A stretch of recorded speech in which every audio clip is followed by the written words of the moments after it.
melaksanakan syariah Islam, bebas melaksanakan ibadah. Nah, ini yang paling penting kan gitu ya. Kalau kemudian di Nusantara atau di Indonesia ya ada larangan terhadap ibadah dan pengamalan dari nilai-nilai agama kita, barulah kita harus melakukan perlawanan kan gitu. Nah, lalu yang kedua, kenapa kemudian Nusantara itu disebut sebagai Darul Islam atau wilayah Islam atau bangsa Islam? Karena zaman dahulu ya di Nusantara banyak sekali kerajaan-kerajaan Islam, mulai dari Samudra Pasai, Perla, ya, Goa, ya, lalu kemudian di Jawa ada Kerajaan Demak, ada Mataram, ya, di Cirebon ada Keraton Cirebon dan sebagainya. Jadi zaman dulu sebelum maraknya kolonialisme, ya, di Nusantara ini sempat berdiri dengan megah berbagai kerajaan Islam.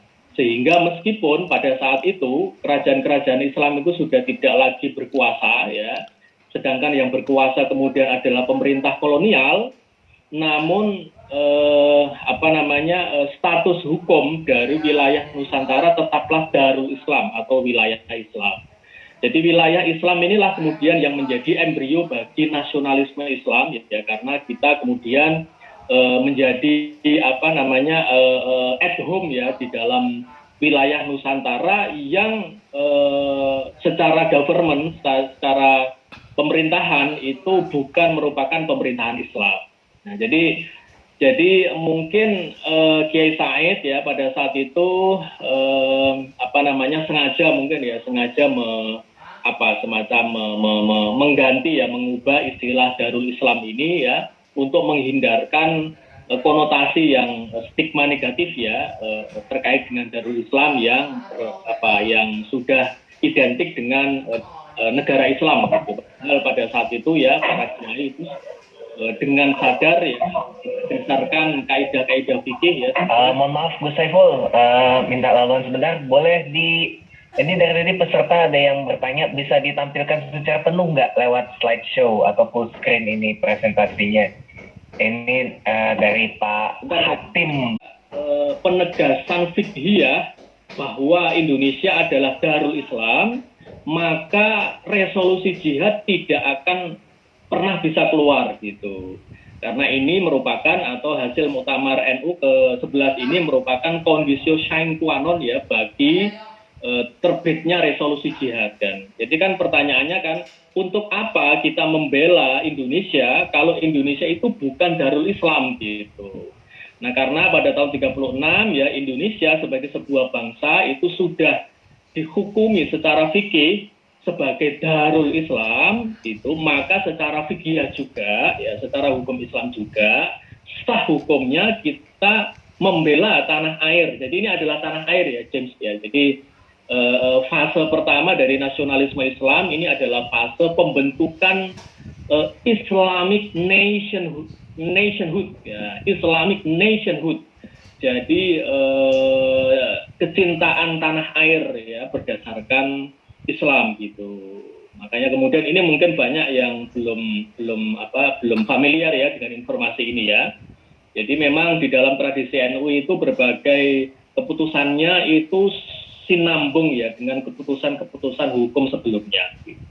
Nah, ini adalah fase pertama dari nasionalisme Islam yang dikembangkan oleh kalangan santri. Lalu fase kedua adalah fase penerimaan para tokoh Islam ya, yang di dalamnya ada Kiai Wahid Hasyim dari Nahdlatul Ulama, ada Ki Bagus Hadikusumo dari Muhammadiyah, ya, ada Haji Agus Salim dari Sarekat Islam ya, yang menerima Pancasila kan gitu ya. Pada tahun 45. Ini sangat penting sekali ya Bapak Ibu ya, karena sejak sidang pertama BPUPKI ya pada tanggal 29 Mei sampai 1 Juni ya, sampai 31 Mei ya. Jadi sebelum Bung Karno berpidato ya, itu terjadi perdebatan yang sengit ya antara kelompok Islam dengan kelompok kebangsaan.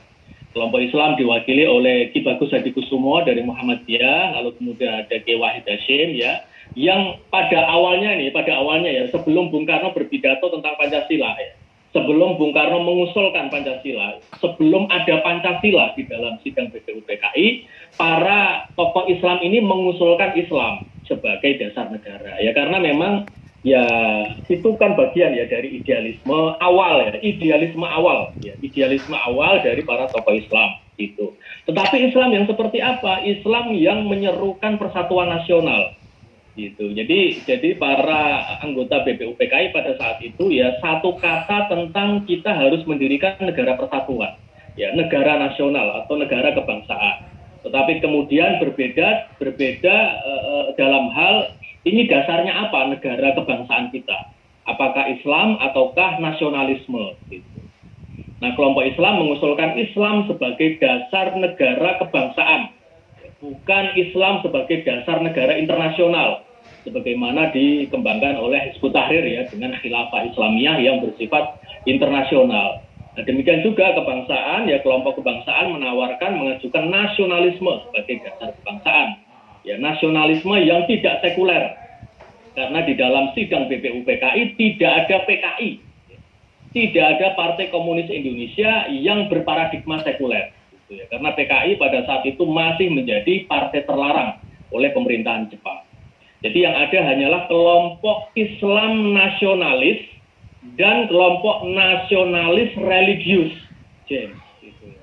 Kenapa nasionalis religius? Karena kelompok nasionalis selain mengusulkan kebangsaan juga mengusulkan ketuhanan.